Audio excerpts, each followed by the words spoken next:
Guys welcome back to my channel doctor Kaynat Jatoi. I hope you all are well and doing great. So guys आज का जो lecture है वो हमारे पास प्रोटीन स्ट्रक्चर लिपिन कॉड का चैप्टर नंबर 2 है। लिपिन कॉड का जो चैप्टर नंबर 1 है अमाइनो एसिड, उसकी वीडियो जो है अपलोडेड हो चुकी है। वो लिपिन कॉड बायोकेमिस्ट्री की जो प्लेलिस्ट है उसके अंदर आपको मिलेगी। सो अब हम लोग प्रोटीन स्ट्रक्चर जो चैप्टर नंबर 2 है, आप देख रहे हैं चैप्टर नंबर 2 है लिपिन कॉड का। इसके अंदर आज हम इसकी डिस्कशन करेंगे। सो प्रोटीन स्ट्रक्चर का अगर हम लोग ओवरव्यू देते हैं तो इसमें क्या है कि 20 amino acid commonly found in proteins are joint together by peptide bond. The linear sequence of the linked amino acids contain the information necessary to generate a protein molecule with a unique three-dimensional shape that determines functions. अच्छा 20 commonly 20 amino acids मिलके हमारे पास जो है proteins की form करते हैं। ठीक है, वो 20 अमाइनो एसिड ज्वाइन होते हैं और फिर हमारे पास एक प्रोटीन की स्ट्रक्चर को फॉर्म करते हैं। इन आपस में इन अमाइनो एसिड्स के एक्टिव में जो बॉन्ड होता है वो हमारे पास पेप्टाइड बॉन्ड होता है। ठीक है, जो लीनियर सीक्वेंस होती है लिंक अमाइनो एसिड्स की, वो एक इन्फॉर्मेशन कैरी करती है एक 3-डायमेंशनल प्रोटीन की सिंथेसिस में। The complexity of protein structure is best analyse by considering molecule in term of the 4 organisation levels, primary, secondary, tertiary and quaternary. अच्छा, जो कॉम्प्लेक्सिटी होती है ना, मीन्स के आप कह सकते हैं कि प्रोटीन के स्ट्रक्चर्स को 4 टर्म्स में कैटेगराइज किया गया है, या उसकी 4 कैटेगरीज हैं उसको, और उसके ऑर्गेनाइजेशन की 4 कैटेगरीज हैं। जैसे प्राइमरी प्रोटीन्स होते हैं, सेकेंडरी प्रोटीन होते हैं, टर्शियरी एंड क्वाटरनरी प्रोटीन्स होते हैं। An examination of these hierarchies of increasing complexity has revealed that certain structure elements are repeated in a wide variety of protein sequencing, suggesting that there are general rules regarding the way in which proteins achieve their native functional form. These repeated structure elements range from simple combination of the alpha helix, beta sheets forming small motifs to complex folding of polypeptide domains of multifunctional proteins. Actually क्या होता है कि यहाँ पे जो आपको बताया गया है, सिंपली हमारे पास 20 अमाइनो एसिड्स होते हैं। मीन्स कि एक सिंपल प्रोटीन जो है वो 20 अमाइनो एसिड की कम्बिनेशन से बनता है।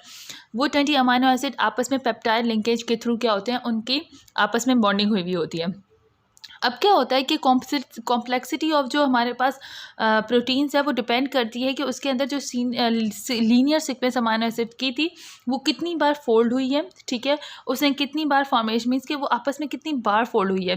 वो स्ट्रक्चर्स मीन्स के 2 सिंपल चेन्स आकर उसमें मिली हैं या बहुत सारी सिंपल या 2 से ज़्यादा मिली हैं, तो उसके बेसिस पे प्रोटीन के स्ट्रक्चर को प्राइमरी, सेकेंडरी, टर्शियरी और क्वाटरनरी स्ट्रक्चर्स में जो है वो डिवाइड किया गया है। इसी तरीके से जर्नल रूल, तो प्रोटीन की इसको स्टडी करने का एक जर्नल रूल है। ठीक है, उस रूल के अंदर मीन्स के उसके बीटा शीट और अल्फा हेलिक्स स्ट्रक्चर्स होते हैं जिनकी कॉम्प्लेक्सिटी की बेसिस के ऊपर प्रोटीन्स को कैटेगराइज किया गया है कि प्रोटीन, ये प्रोटीन प्राइमरी प्रोटीन है, सेकेंडरी प्रोटीन है या फिर टर्शियरी प्रोटीन है।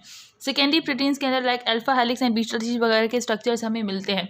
जो सारी बातें आगे चल के जो है वो डिस्कस होंगी। यहाँ पे सिर्फ प्रोटीन स्ट्रक्चर का ओवरव्यू दिया गया है कि बेसिकली प्रोटीन स्ट्रक्चर्स में है क्या।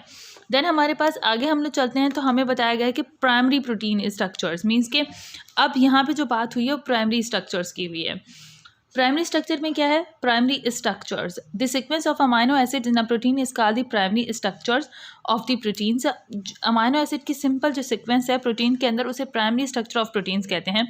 Understanding the primary structure of protein is important because many genetical results in protein with abnormal amino acid sequence.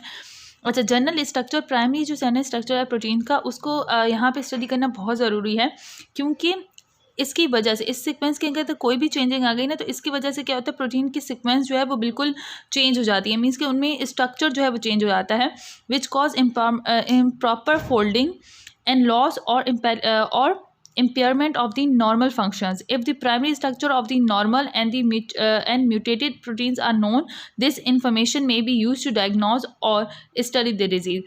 अच्छा, फोल्डिंग वगैरह, अब देखो प्राइमरी स्ट्रक्चर्स में क्या होती है कि अब हमें ना एक linear sequence of amino acids और प्रोटीन का सिंपल स्ट्रक्चर उसकी स्टडी करना बहुत ज़रूरी है, क्योंकि अगर वो चीज़ हम लोगों ने स्टडी नहीं की ना तो उसमें ये होगा कि हमें फिर आगे जो फोल्डिंग वगैरह होगी उसके अंदर मीन्स के जो डिफेक्ट्स आ रहे हैं ना वो उसने हम एनालाइज नहीं कर सकेंगे। क्योंकि हमें देखो किसी भी चीज़ का अगर आपको सिंपल नॉर्मल स्ट्रक्चर पता होगा ना, फिर अगर कोई फर्दर जाके चेंजिंग्स आएंगी ना तो फिर ही आप डिटेक्ट कर पाओगे। तो प्राइमरी स्ट्रक्चर इसलिए बहुत ज़रूरी होता है कि हम जो है उसके प्राइमरी स्ट्रक्चर्स को जो है उसकी स्टडी करें। तो अब चल के हम लोग पेप्टाइड बॉन्ड, प्राइमरी स्ट्रक्चर, उन तमाम चीज़ों की जो है वो पहले प्राइमरी स्ट्रक्चर की स्टडी करेंगे, देन फिर फर्दर जो है हम लोग आगे चलेंगे। सो अभी ओवरव्यू यही था कि आपको अमाइनो एसिड्स का ओवरव्यू पता हो कि अमाइनो एसिड्स की फॉर्मेशन हुई किस तरीके से है और उसमें क्या क्या चीज़ें हैं।